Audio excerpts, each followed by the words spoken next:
प्रेमानंद महाराज जी अब सौबरी कुंड में दर्शन देते हैं। सौबरी कुंड में भक्तों का सैलाब उमड़ पड़ता है जब प्रेमानंद महाराज जी दर्शन देने आते हैं।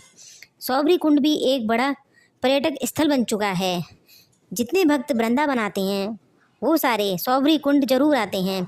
जैसे वृंदावन जाने वालों के लिए बरसाना जाना जरूरी है कि उनका तीर्थ यात्रा अधूरी रहती है, वैसे ही अगर आप सौबरी कुंड नहीं जाते हैं तो आपकी वृंदावन की यात्रा भी अधूरी रहती है। आज हम जानेंगे सौबरी कुंड का रहस्य। वृंदावन जहाँ कण कण में भक्ति की सुगंध है, वहीं अनेक रहस्यमय कुंड और लीला स्थली भी हैं। इन्हीं में से एक है सौबरी कुंड, जिसका नाम सुनते ही तप, मोह और वैराग्य तीनों का गूढ़ संदेश सामने आता है। यह कुंड केवल एक जलाशय नहीं बल्कि मानव जीवन की परीक्षा और आत्मबोध कथा का प्रतीक माना जाता है।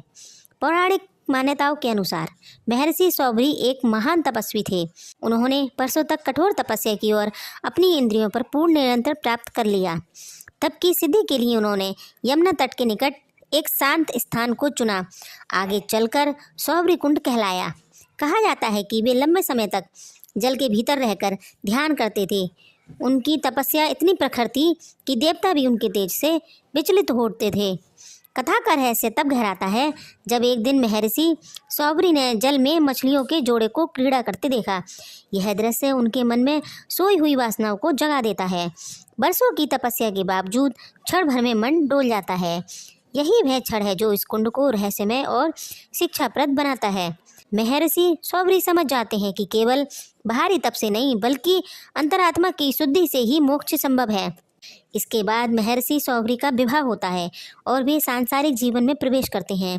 कहते हैं कि उन्होंने अनेक राजकुमारियों से विवाह किया और वैभव का जीवन जिया, किंतु अंततः उन्होंने अनुभव हुआ कि सुख भोग क्षणिक है और वास्तविक शांति वैराग्य में ही है। तब वे पुनः तपस्या की ओर लौटते हैं। यह परिवर्तन तप से मोह और फिर वैराग्य ही सौबरी कुंड के रहस्य का केंद्र है। स्थानीय भक्तों का विश्वास है कि सौबरी कुंड के जल में आज भी तप की ऊर्जा विद्यमान है। यहाँ ध्यान करने से मन की चंचलता शांत होती है और आत्मचिंतन का भाव जागृत होता है। कुछ लोग मानते हैं कि कुंड के आसपास का वातावरण विशेष रूप से शांति प्रदान करता है, मानो समय ठहर सा गया हो। शाम के समय यहाँ बैठकर साधना करने से मन अद्भुत स्थिरता आती है, ऐसा श्रद्धालुओं का अनुभव है। सौबरी कुंड हमें यह सिखाता है कि मनुष्य कितना भी सिद्ध क्यों ना हो, परीक्षा कभी भी आ सकती है, परंतु गिनकर समझ जाना ही सच्ची साधना है। वृंदावन का यह कुंड आज भी मौन होकर यही संदेश देता है। तप, मोह और वैराग्य के बीच का संतुलन ही जीवन का परम रहस्य है। अगर आपको ये वीडियो पसंद आई है तो वीडियो को लाइक करके चैनल को सब्सक्राइब कर लीजिए। राधा रानी की कृपा हमेशा आपके ऊपर बरसती रहे। कमेंट में लिखे राधे राधे।